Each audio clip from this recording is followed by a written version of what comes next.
Esta noche, en Punto Rojo, un político, un periodista, un abogado, un sabio. El referente Julio María Sanguinetti. Con él hablaremos de Latinoamérica, hablaremos del mundo, hablaremos de Trump, hablaremos de su vida, de sus vivencias, de su manera de ver el mundo, del pacto republicano. Hablamos con alguien legendario, un referente de todos, Julio María Sanguinetti.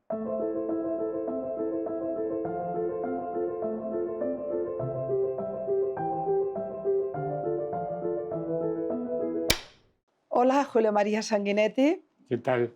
Muy Siempre es bien. un honor. No, No lo es. una alegría una vez más.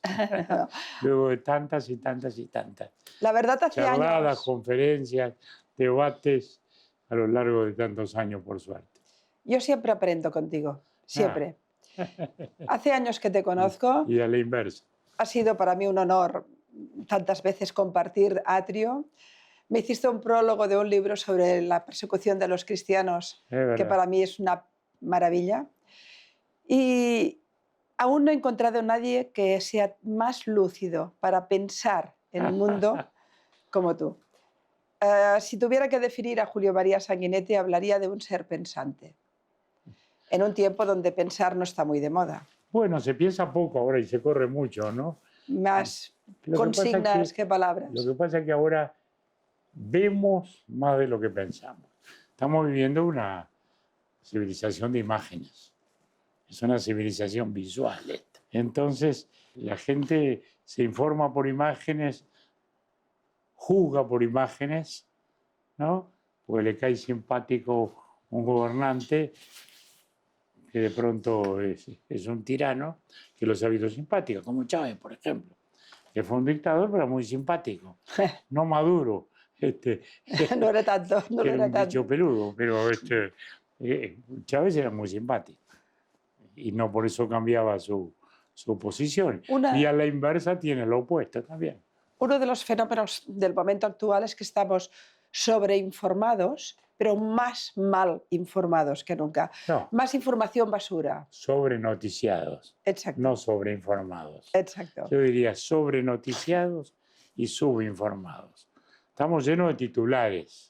Consignas. De titulares. La gente anda con el celular y entonces murió este, nació el otro.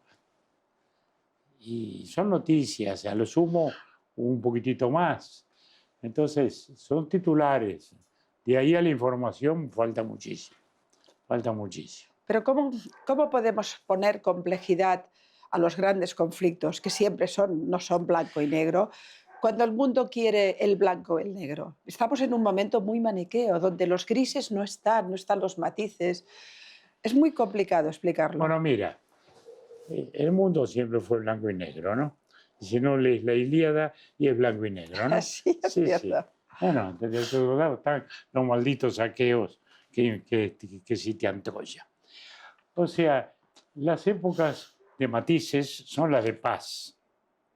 Las épocas de conflicto son blanco y negro, porque todos los conflictos son blanco y negro, son ellos contra nosotros, nosotros contra ellos. De modo que eso es. Lo que ocurre es que nos habíamos imaginado un tiempo de mucha paz. Pues caído el muro en el 89, revelada o puesta en escena la globalización, 20, 30 años de crecimiento, Organización Mundial de Comercio, comercio es paz siempre. En fin, parecía que íbamos camino hacia la paz kantiana. Muy bien. Tuvimos ahí en el 2008 un tema financiero, pasó. Y luego un día se nos vino una pandemia, que era algo inesperado. La peste, ¿cómo la peste? La peste es un tema de la Edad Media o de la novela de Albert Camus. Sin embargo, se nos vino la peste. Y digo la peste porque es simbólica, porque a todos nos cambió como el reloj.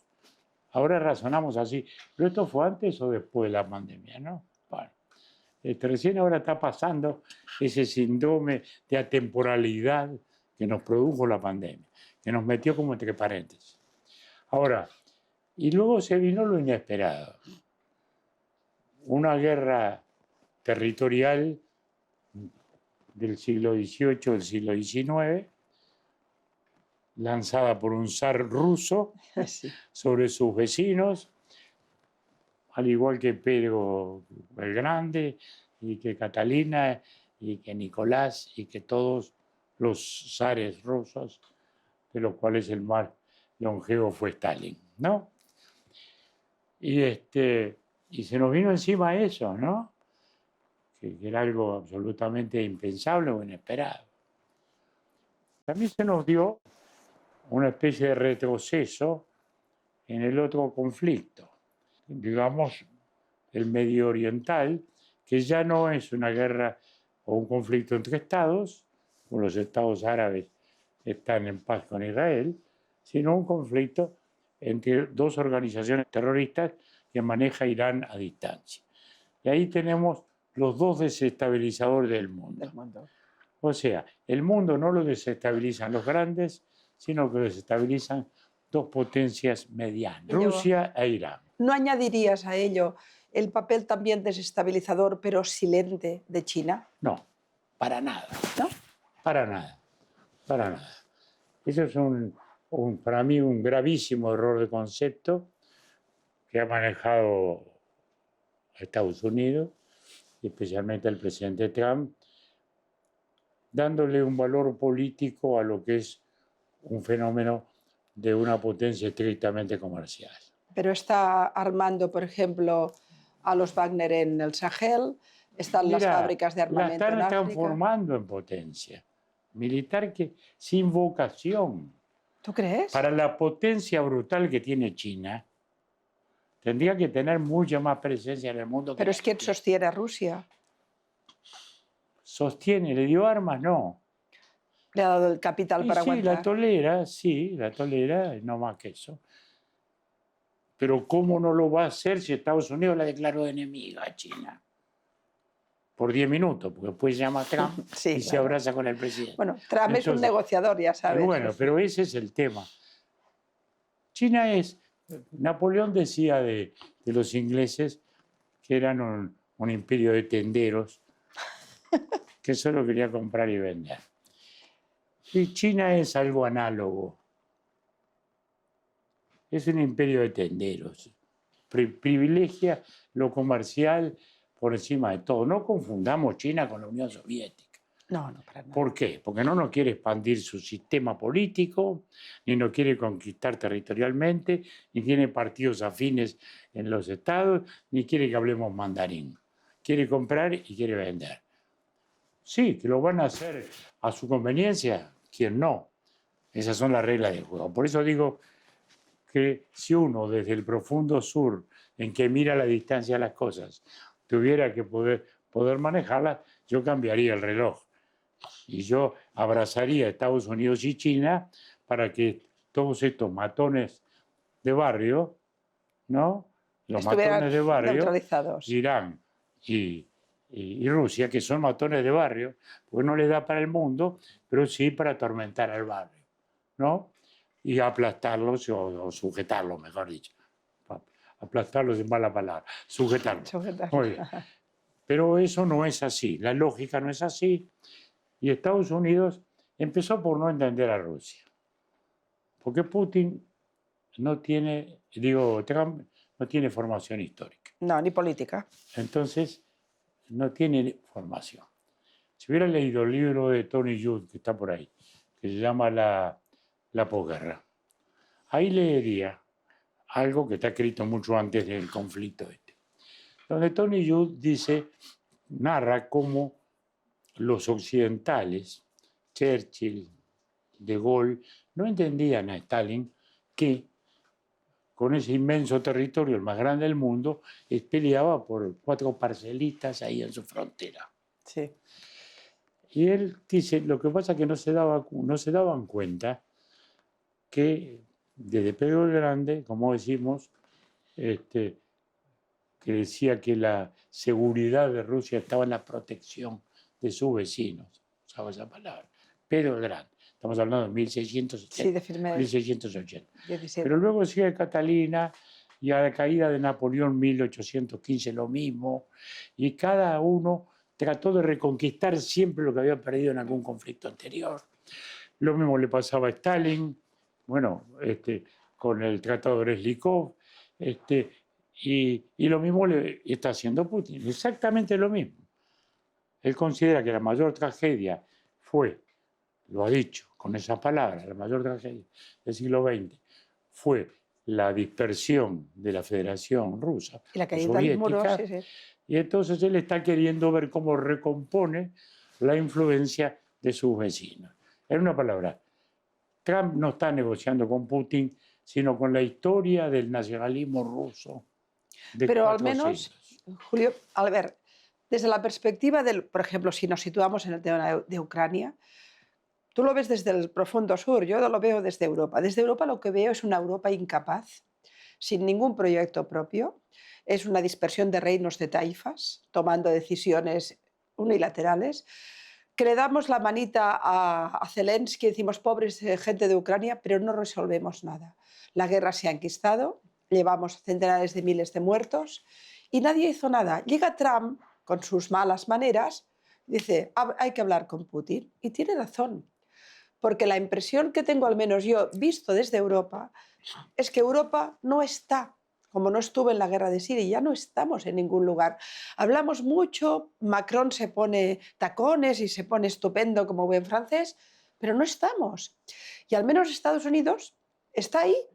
Y la paz en el caso de Ucrania la vamos a hacer con Putin, porque es con Putin con quien hay que hacerla. Y probablemente Ucrania va a perder un trozo de territorio, porque hemos perdido. Esta guerra la han ganado ellos. Mira, tú no puedes golpear la mesa si no estás dispuesta a dar una trompada después. Tú no puedes ser potencia si no tienes fuerza militar. Europa resolvió no ser potencia. Sí, así nos va. No por expreso, pero sí tácitamente. Sí. Y por algo que todos podríamos más que entender, aceptar. Y es que los 3, 4, 5 puntos del BBI que tenía que haber puesto en milicia, los puso en bienestar. Porque tenía una segunda firma que le garantizaba todo. Ahí está. Que desde 1918 o 17 hasta hoy sacaba las castañas del fuego cuando había conflicto y vamos bien.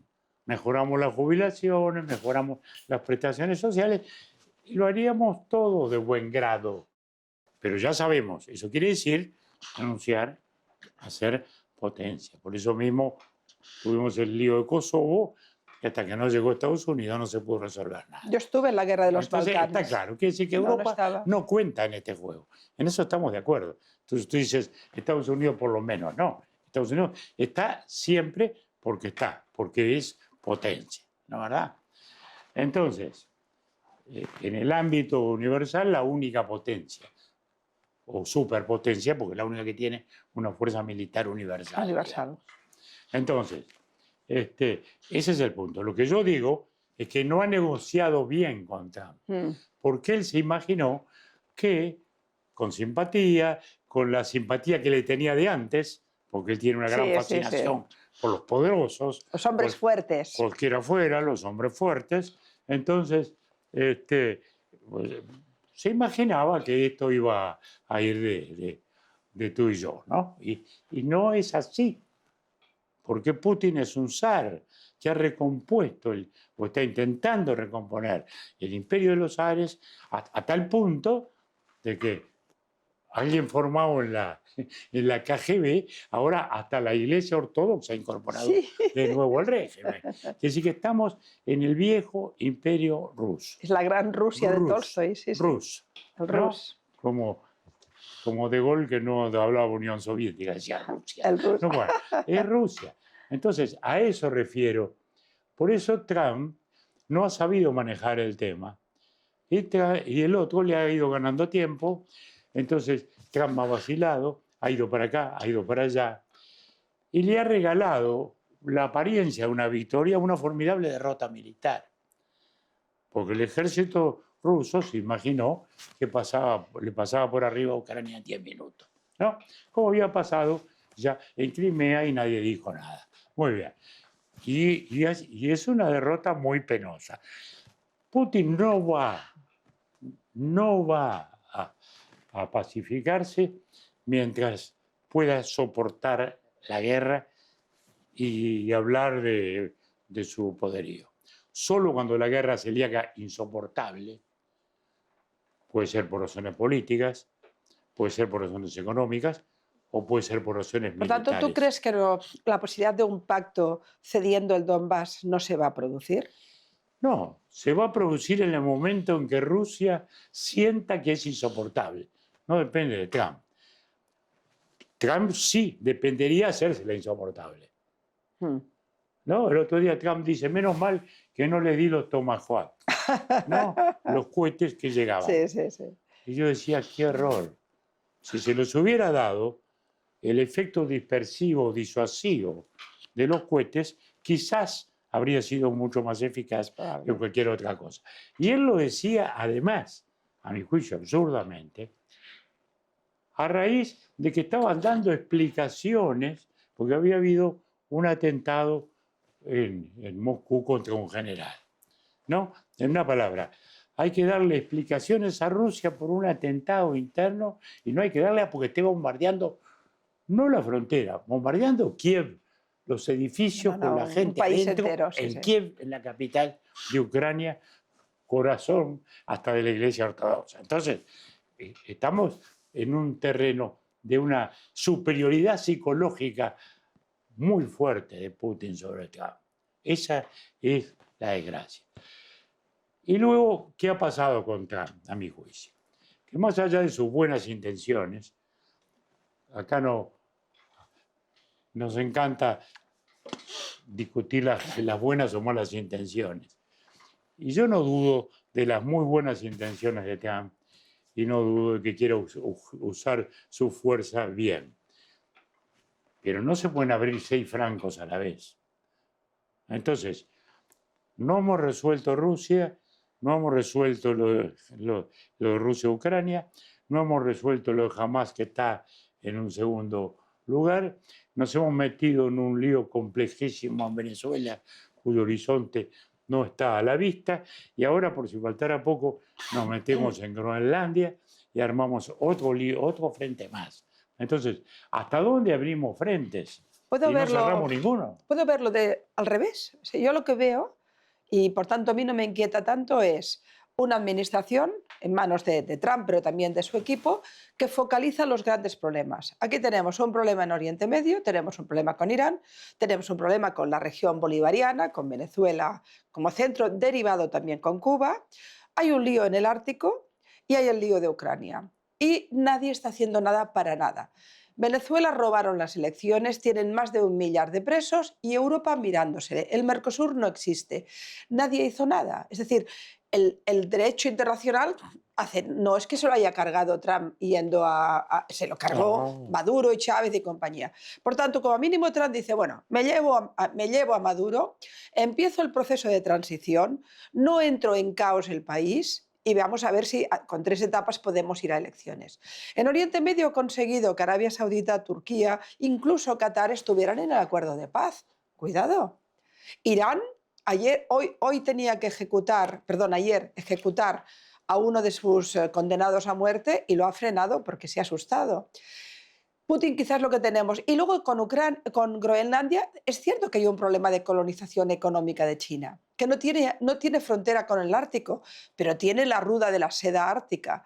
Con lo cual, quizá lo ha hecho todo mal, pero los focos que ha puesto son los adecuados. Es el lugar donde el mundo está doliendo. Yo no digo que haya hecho todo mal. Tú lo pones en un terreno de legitimidad, que yo no he hablado de legitimidad. No, quizá no. Porque yo creo que sí. Es legítimo. Que sí. La intervención en Venezuela, por ejemplo, que es lo que más hemos discutido en América Latina, tiene legitimidad. La tiene. Y lo he sostenido. ¿Por qué? Porque fue Venezuela la que se ubicó en la situación de facto. Venezuela denunció la Declaración de Derechos Americanos de Derechos Humanos. Sí. Denunció la Carta de la OEA. Denunció la Corte Internacional. Denunció todo. Es decir, Venezuela se puso o el régimen se puso en el terreno de los hechos y en el terreno de los hechos le respondieron. Entonces una internacionalista dice, bueno, no, sí, ellos sí, pero nosotros tenemos que seguir cumpliendo el derecho. Bueno, ¿cómo se hace cumplir el derecho con el que no lo cumple? Muy bien. Aceptémonos por un instante y ubiquémonos en el principio de no intervención. ¿Qué es el principio de no intervención? Bueno, es que ningún Estado tiene derecho a agredir al otro si es que no lo agrede, porque el principio de no intervención no es algo sagrado que no tenga excepciones. Yo no creo en él, ¿eh? Bueno, tiene la misma excepción. No, yo sí creo en el principio de no intervención como principio. Como todo principio, tiene excepción. Pero, Yo también quiero el derecho a la vida. pero estarás de acuerdo Pero que la legítima defensa existe, ¿no es verdad? Si me quieren matar, tengo derecho a matar. es la carta atlántica de Churchill y Roosevelt del 41 que esto que ha sido un poco la base de ese concepto del derecho internacional y la no intervención, pero que nos hemos cargado desde el primer minuto, es decir, no existe. Muy bien. Existir el principio existe. Existe el principio en la carta. Que se violado es otra cosa. Sí. Y tampoco es bueno que se viole. Pero en todo caso, el principio tiene excepciones, ¿no? Porque la no intervención no puede ser la coraza protectora de todas las dictaduras, ¿no? Nosotros acá lo discutimos mucho en la época de Franco, lo discutimos mucho en la época de Stroessner, ¿no? Sí. En que nosotros sosteníamos la intervención. Digo, nosotros, mi partido, en debate con el otro partido tradicional que sostenía lo contrario. ¿Verdad? Muy bien. Quiere decir que el principio de no intervención existe, pero tiene sus excepciones. Tiene excepciones. Y en este caso hay Legítimas. una legitimidad, porque ¿para qué nace el principio de no intervención? Para defender la autodeterminación de un pueblo y que no lo determine uno de afuera, ¿no? Muy bien. Pero este es el caso justamente. No, Venezuela es clarísimo. El tema está en que, por eso digo que yo creo que la intervención de Estados Unidos, de sacar al dictador, primero siempre es bienvenido que caiga un dictador, ni hablar. Segundo, tiene sentido. Desgraciadamente lo contamina. Porque mete el petróleo en el medio como el elemento sustantivo.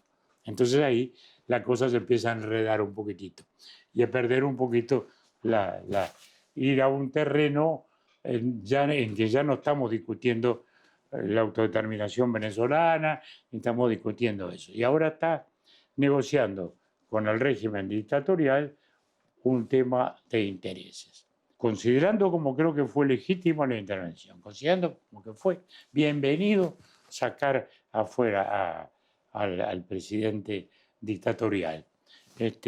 No es bienvenido o no es demasiado, ¿cómo diré? Demasiado equilibrado lo que vino después. Porque ahora resulta que parece que Delcy, según dice Trump, es una excelente persona. Sí. Y Corina Machado, ¿cuánto le costó? Primero la descalificó, la tiró para afuera. Mal. No digamos que está bien, lo que hizo mal. Pero ¿estarías de acuerdo con el informe de la CIA de que si derrocaban al régimen y ponían a la oposición, se entraba en una situación de caos? Como pasó en Irak con Saddam. Yo puedo estar de acuerdo. Pero no por eso tengo que decirle al mundo que esta señora nada. No, claro. Cállate la boca y habla del tiempo Toda si te razón. preguntan. A eso voy, ¿no? Entonces, a eso voy. Porque no tenés por qué desvalorizarla cuando es alguien que tiene el inmenso mérito que ha tenido esta señora. Como liderar heroicamente una oposición muy compleja. Entonces, no hay derecho a eso me refiero. Entonces, yo quiero creer que las cosas vayan a bien. No puede haber transición sin María deseando Corina. que vayan a bien. Sí.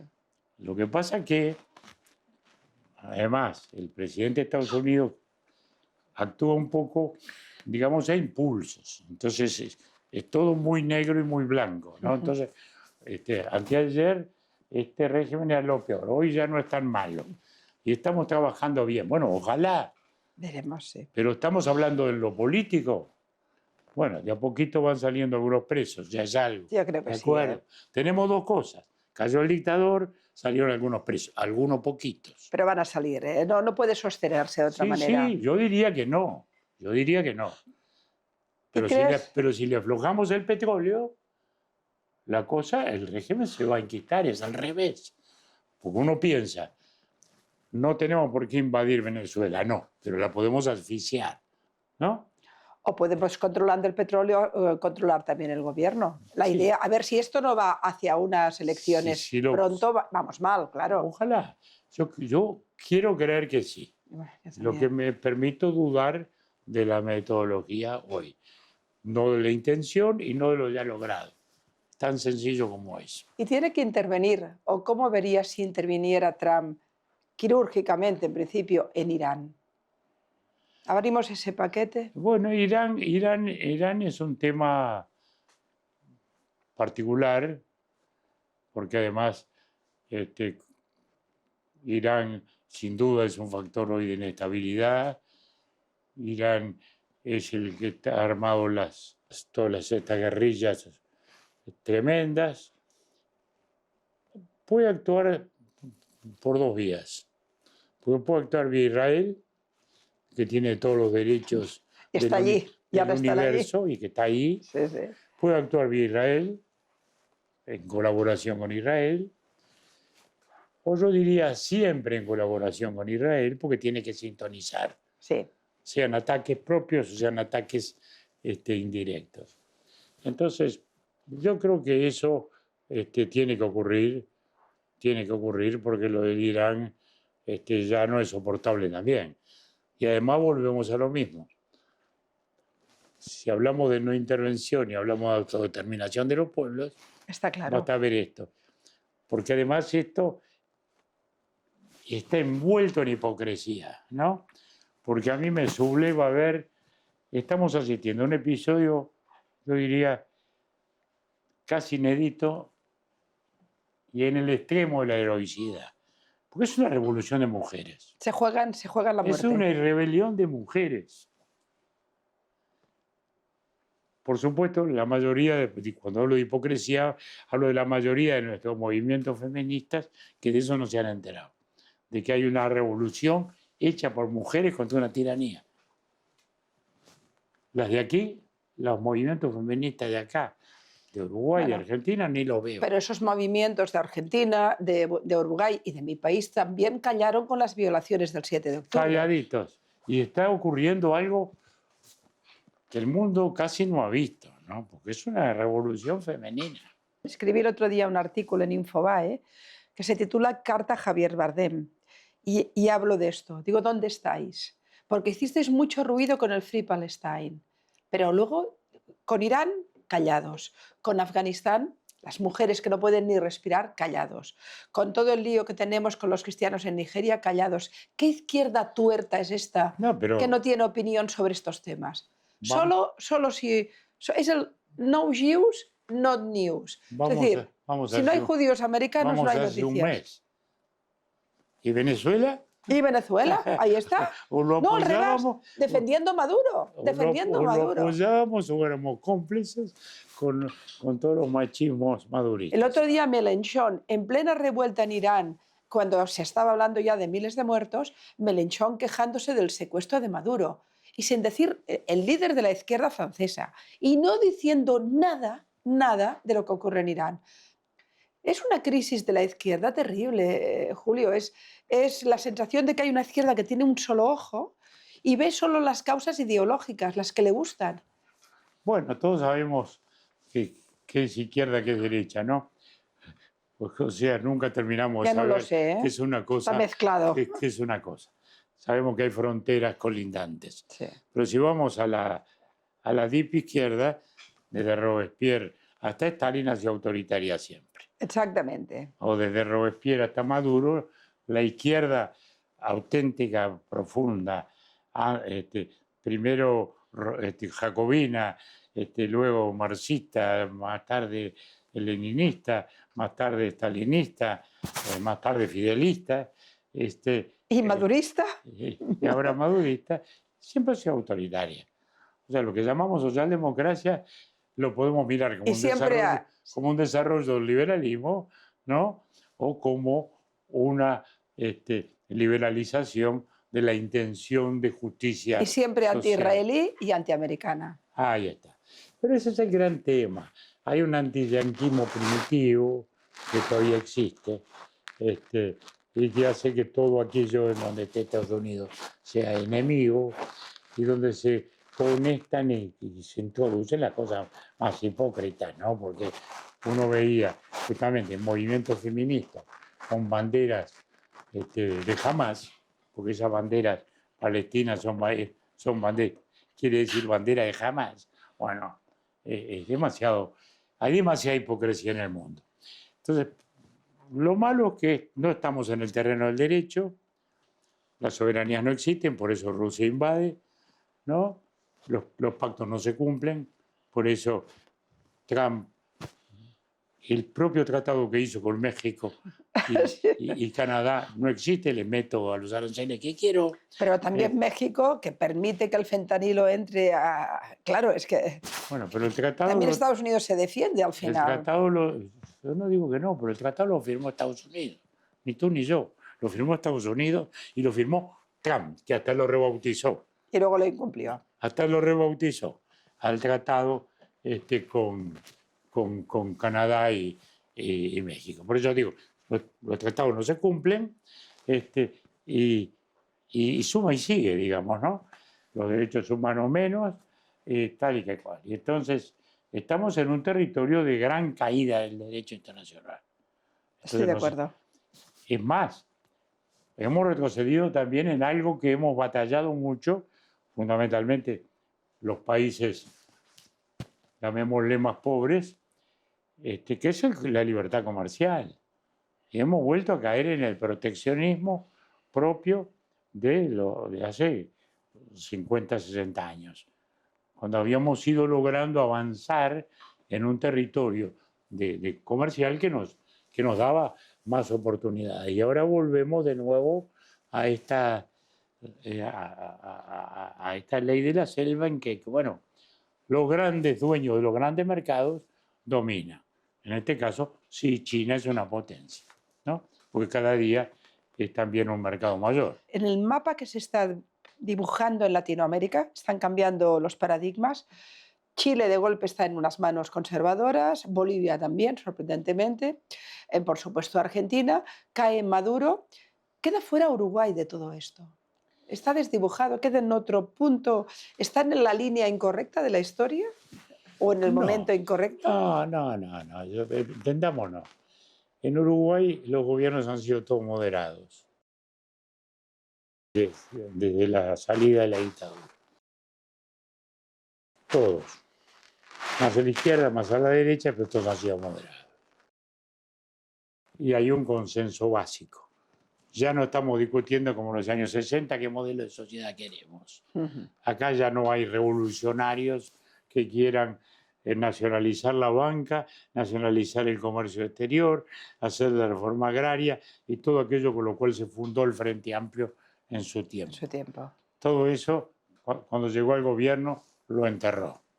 Ante el doctor Vázquez y el contador Astori, lo enterraron, ¿no? Y pasaron a sumarse a la regla de juego de la democracia liberal y de la economía de mercado. ¿Que tienen el corazón dividido? Sí. ¿Que eso los lleva a veces a muchas contradicciones? Sí. Las relaciones con Maduro, por ejemplo. No hay duda. Lo tenemos en este caso. Lo tenemos en esas contradicciones. Sí. Y como hay alguna gente que piensa más cerca que nosotros, por eso mismo el presidente anda haciendo equilibrios, que no sé si lo dejan bien con nadie, pero hace los equilibrios que puede, habida cuenta de que tiene un partido, como digo, con el corazón dividido. Entonces, estamos de acuerdo ya en el modelo de sociedad. Ya los déficits no son ni de izquierda ni de derecha, en fin, todo lo que sabemos.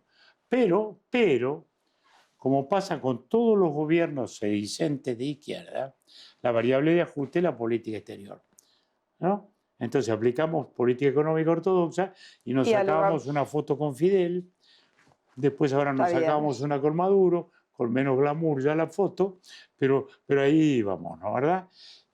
Se mantiene la pureza ideológica en lo exterior. Pero llega un momento en que eso también empieza a pasar factura y no es una buena política para un país como el nuestro, que tiene una tradición internacional e internacionalista. muy de internacionalista, acuerdo. importante. Entonces, lo que ocurre es que las oscilaciones en esos países han sido mucho más blanco y negro que lo que ha ocurrido Sí. acá. Entonces, no es que acá nos vamos a la izquierda. No, no. Sí. Mire, yo festejé el otro día, mi partido festejó mis 90 años. Muy bien. Lo festejó de un modo muy divertido, con una sesión humorística en que se hacían, 3 humoristas se hacían chistes a propósito de fotos y de episodios de mi vida y me incorporaban luego al lenguaje. ¿Quiénes estaban ahí? En la casa de nuestro partido, celebrando mis 90 años. El presidente de la República frentista, la vicepresidenta frentista, el alcalde de Montevideo frentista, los presidentes de todos los partidos, incluso el presidente del Frente Amplio, que ese es del ala bien radical, estaban todos. Como habíamos estado cuando celebramos los 40 años también en la casa de nuestro partido, todos los expresidentes, entonces Mujica incluido, que Pero todavía también estaba. la misma muerte de Mujica, que estuvisteis también. Ahí está. Porque con Mujica en los últimos tiempos intentamos escenificar, digamos, una pedagogía republicana y mostrarle a la nueva generación, a la tuya y a la de un poquito más abajo, que miren que gente que hemos estado muy enfrentados, que pensamos distinto en muchas cosas, que tenemos estilos distintos, que tenemos formaciones distintas, sin embargo, convivimos y podemos conversar y hasta hacer un libro de diálogos entre nosotros y todo lo demás. Entonces, Eso yo diría sería que el pacto el Uruguay republicano. tienen eso, un producto diferencial que no lo tienen ninguno de estos otros países, desgraciadamente hoy, ¿no? No, porque la tendencia es contraria a la polarización. Porque las cosas están muy radicales. Fíjense Brasil, fíjense Argentina. Lula está moviéndose un poco, ¿no? Está suavizando, ve los cambios de aires. Ya Brasil, la realidad se lo está llevando por delante. Creo que ha tenido una política exterior muy equivocada. Muy Lula, mala, sí, sí. muy equivocada. El día en que asumió ya no me gustó la cosa como venía. Habíamos ido, nuestro presidente de la época, la calle Pou, nos había invitado, Mujica y a mí, a que le acompañáramos. Y allá fuimos. Entonces, yo dije, bueno, Lula ha pasado por todo. Su etapa sindical, su etapa política, su presidencia, la caída de la presidencia, la prisión, el retorno, la bendición de las multitudes. Uno dice, bueno, yo esperaba un Lula magnánimo. Como la última época de Mujica. Señor, he pasado todo, ahora vengo a unir al Brasil, abracémonos, todos arriba de este barco, que algún lugarcito hay para todos. Y al revés, ya fue un discurso revanchista contra Bolsonaro, contra esto, contra lo otro. Me acuerdo que le dije a Mujica, esto a mí no me gustó demasiado. Y no cometo una infidencia, me dijo, bueno, a mí alguna cosa tampoco. Bueno, entonces, pese a que él era muy amigo de él, de alguna cosa tampoco le gustó. Bueno, porque ya no nos gustó eso. Y la verdad es que a partir de allí nos encontramos con los Lula, yo diría, o con un gobierno Lula muy antiguo. Sí. Y lo digo yo desde el noveno piso de la vida. No, fíjate, pero una cosa es estar viejo, otra es ser antiguo. Uno por lo menos trata de no serlo. Tú eres el legendario, que es diferente. Trata de no serlo. Entonces, muy antiguo. Una política exterior muy influida por un diplomático clásico, Celso Amorín, que también sigue mucho en los años 60, queriendo reinventar algo que no existe. Lo vimos ahora hace poquito, armando un pequeño club pro Venezuela, totalmente anacrónico, equivocado, desnorteado e inefectivo. Porque si lo que se quiere influir es en el proceso, hay que hacer otra cosa. hay que montar un diálogo latinoamericano con Trump, como lo hicimos en su tiempo. Cuando Nicaragua, que estábamos en la inminencia de la invasión, estoy hablando año 83, era un incendio en Centroamérica, era un incendio, y se iba a producir el incendio final.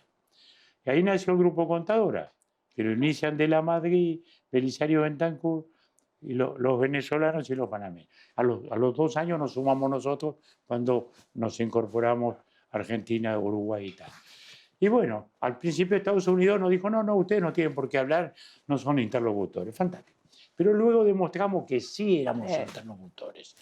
Porque a Nicaragua le dábamos una voz más legítima para defenderse, y a Estados Unidos también le dábamos un baño de legitimidad en su intervención, de que ya no era Estados Unidos prepotente enfrentándose al régimen de Ortega, ¿no? Bueno, y ahí mal o bien al final se evitó, tuvimos una suerte.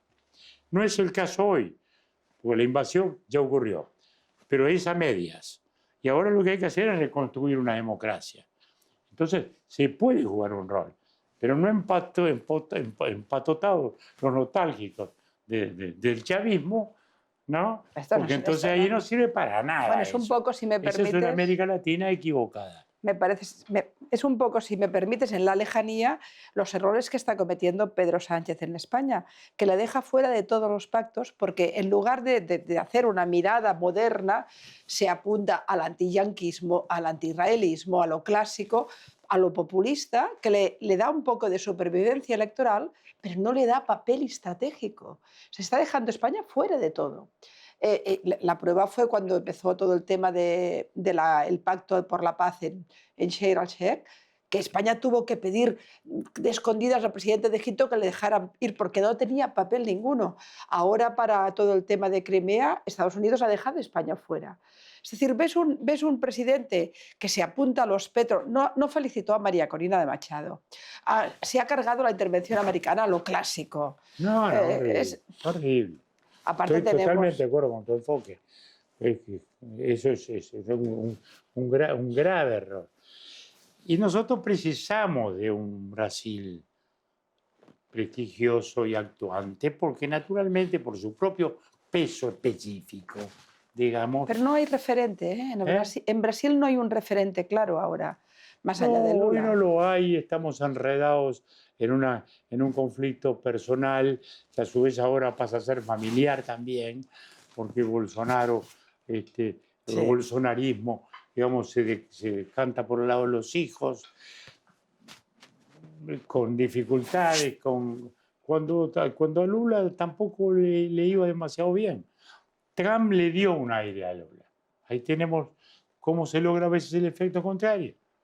Pues cuando le encajó los aranceles a Lula, al Brasil, Lula venía decayendo claramente y subió. Y bueno, levanta la bandera verde-amarela y la verde-amarela nos sumamos todos. Y ahí vuelve a levantar Lula su prestigio, cuando venía mal. Por eso digo, la política tiene sus reglas, ¿no? Ahora entonces no hagamos cosas o no imaginemos que cada acción no va a tener una reacción, porque eso está en el A más B. Julio. Entonces, pero ahora voy a otra cosa que se me ocurría recién y que es mucho más profunda y que está atrás de todo este lío. Los gobiernos vienen perdiendo en todos lados. Entonces, lo de América Latina no es que se pasó ahora para la derecha y antes se pasó a la izquierda, nada. Los gobiernos pierden. Todos los gobiernos han perdido. El único gobierno, prácticamente, todos han perdido. Entonces, ¿qué está pasando? Y los gobiernos también en el mundo se las ven muy mal. ¿Por qué? Porque hay una sociedad que está muy insatisfecha. Y todos en la política exterior la están haciendo mirando hacia adentro. Tú dices de Pedro Sánchez. Yo te digo de todos, porque también el propio Trump. Porque Trump salva a Milei, bien por Trump, pero le explica a los norteamericanos, mire que esto es un negocio fantástico, ¿no? Que lo hice para ganar plata para Estados Unidos. Lo que pasa es que también hace ganar plata a los argentinos. Y era verdad que estaba ganando plata. Entonces ahora, tira abajo un dictador, bien por Trump. Pero lo Y le deja explica a mediar. los americanos, pero mire que ahora nos quedamos con el petróleo y volvemos Pero a ser ricos. es un comerciante, es Ricos. que es el tendero de No, Napoleón. no es un comerciante. Es un político a la interna. Lo mismo que equivocadamente hace el otro. Porque ¿para qué mete el petróleo así? Muy bien. O del modo como lo metió. ¿Por qué? Porque está también vendiendo hacia adentro. Acá adentro tampoco le está yendo muy bien. Es cierto. No le está yendo muy bien. Entonces él también tiene que cuidar el mercado interno. Mm. Por eso trata de vender sus acciones al exterior hacia su mercado interno. Y quiere transformar, a veces, cosas que están muy bien, vuelvo a decir. ¿Ayudó a la Argentina? Sí.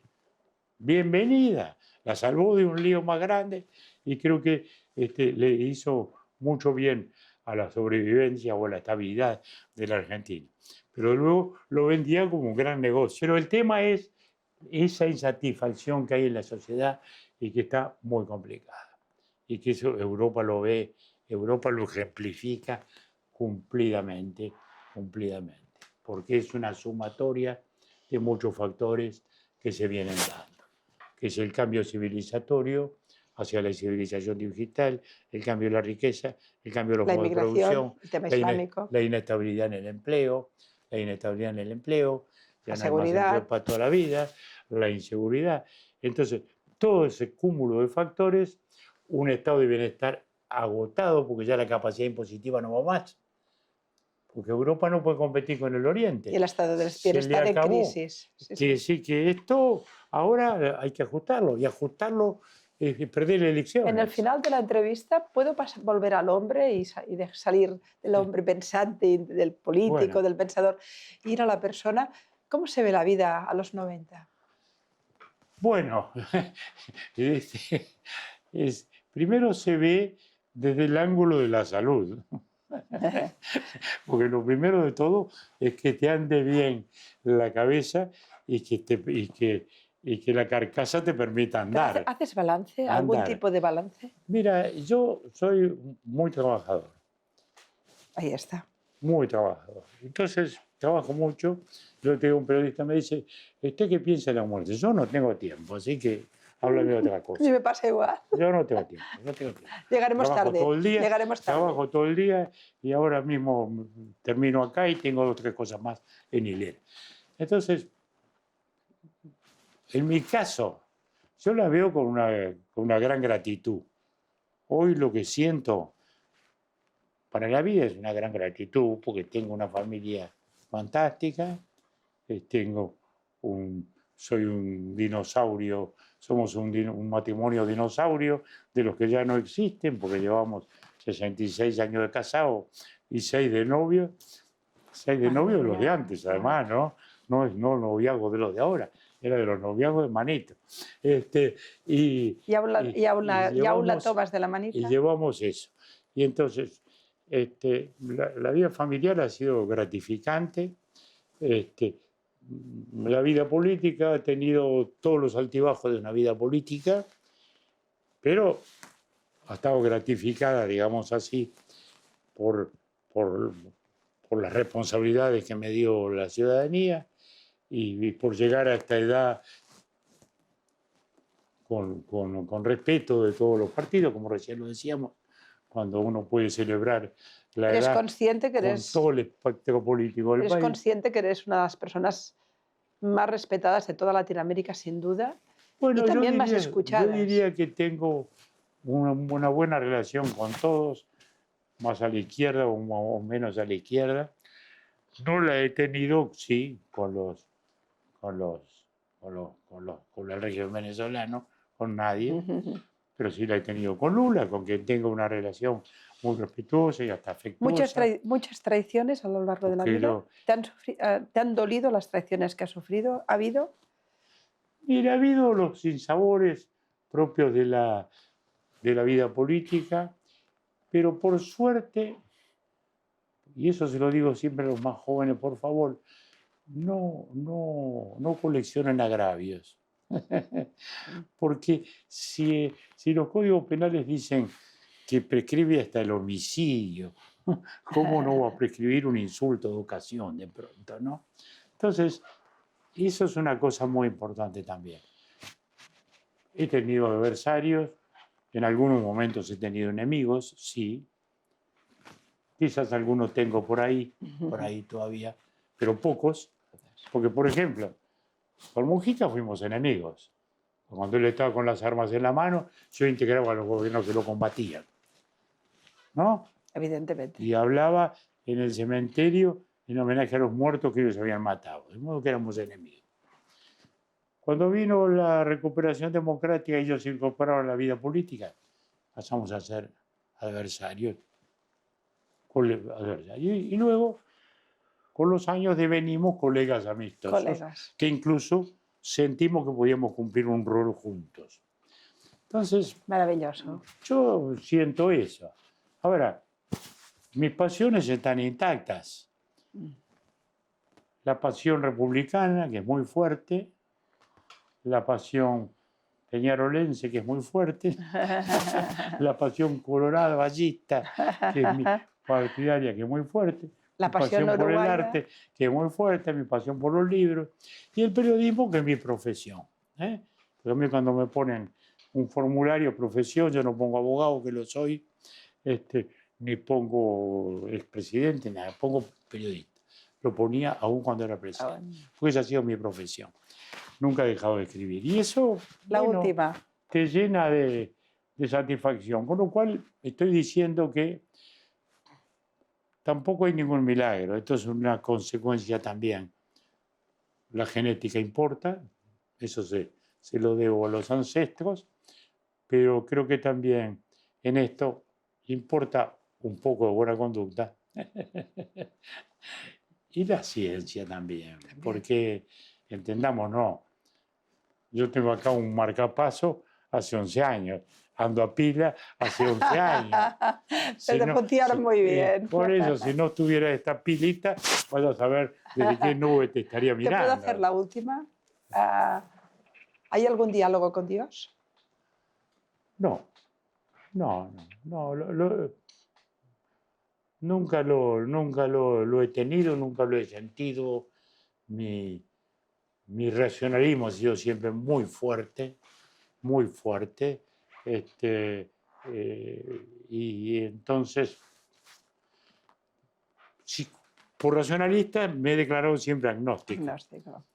Doña Marta, que ella dice sí atea, dice vos por político dice que sos agnóstico. Pero en realidad eres Para no ateo. quedar de... Pero el que no cree en Dios es ateo. Y eres ateo aunque no lo digas.